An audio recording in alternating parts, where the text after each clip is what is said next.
पश्चिम बंगाल की मुख्यमंत्री और तृणमूल कांग्रेस की अध्यक्ष ममता बनर्जी लगातार कई सालों से खेला होबे का नारा दे रही हैं, लेकिन अब एग्जिट पोल के नतीजों को देखकर लगता है कि उनके साथ खेला हो गया है। एग्जिट पोल में बंगाल की 42 लोकसभा सीटों में से बीजेपी को 26 से 31 सीट मिलती दिख रही है। वहीं टीएमसी को 11 से 14 और इंडिया ब्लॉक को सिर्फ 2 सीटें ही मिलती दिख रही हैं। अगर वोट शेयर की बात की जाए तो टीएमसी को 40%, बीजेपी को 46%, इंडिया ब्लॉक को 12% और अन्य को 2% वोट शेयर मिल रहा है। ऐसे में एक बात साफ है कि अगर बीजेपी को 46% के आसपास वोट शेयर मिल रहा है और उसकी सीट इतनी ज्यादा बढ़ रही है, तो तृणमूल कांग्रेस के गढ़ दक्षिण बंगाल में भाजपा ने अच्छे से सेंध लगा दी है, क्योंकि दक्षिण बंगाल में सेंध लगाए बगैर बीजेपी को इतनी बड़ी जीत पश्चिम बंगाल में मिलना असंभव है। लोकसभा चुनाव के 7वें चरण के तहत 1 जून को जिन 9 सीटों पर वोटिंग हुई, वो सभी 2019 में तृणमूल कांग्रेस ने जीती थी और बड़े अंतर से जीती थी। ऐसे में एक बात साफ है कि इन 9 सीटों में से बीजेपी ने आखिरकार सेंध लगा दी। पश्चिम बंगाल में बीजेपी के नेताओं के मुताबिक अनुमान है कि अगर बहुत अच्छा हुआ तो बीजेपी को 29 सीटें पश्चिम बंगाल से मिलेंगी। 1 जून को बंगाल में जिन 9 सीटों पर वोटिंग हुई, बंगाल बीजेपी के नेताओं के मुताबिक उनमें से 3 सीटें बीजेपी को मिल रही हैं।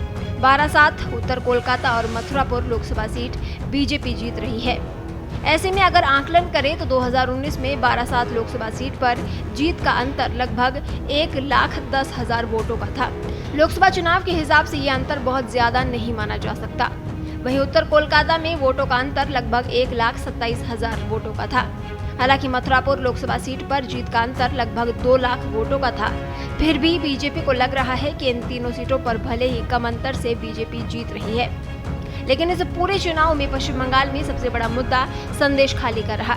लेकिन बीजेपी की जीती हुई सीटों में बशीरहाट सीट का नाम नहीं है। इसी लोकसभा क्षेत्र में संदेशखाली आता है।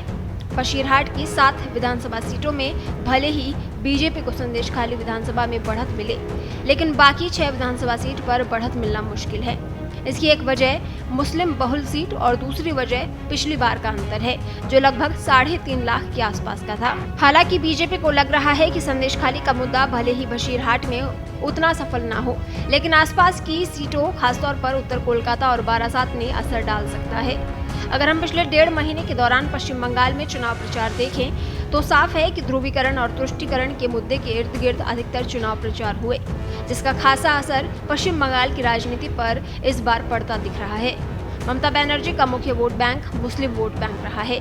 ममता बनर्जी का मुख्य वोट बैंक मुस्लिम वोट बैंक रहा है, जो लगभग 27 से 30% के आसपास का है।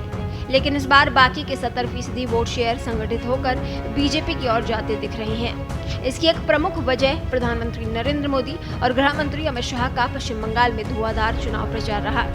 प्रधानमंत्री नरेंद्र मोदी ने पश्चिम बंगाल में लगभग 22 रैलियां की, जिनमें से एक रोड शो भी शामिल है, जो उत्तर कोलकाता में हुआ।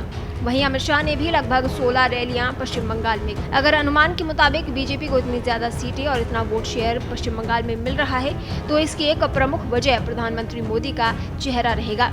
वहीं टीएमसी को अगर इतनी कम सीटें मिल रही हैं तो उसकी कई वजह रहेंगी।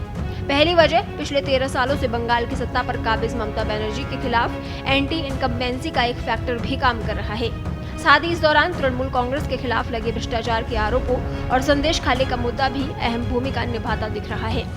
ब्यूरो रिपोर्ट, पत्रिका टीवी।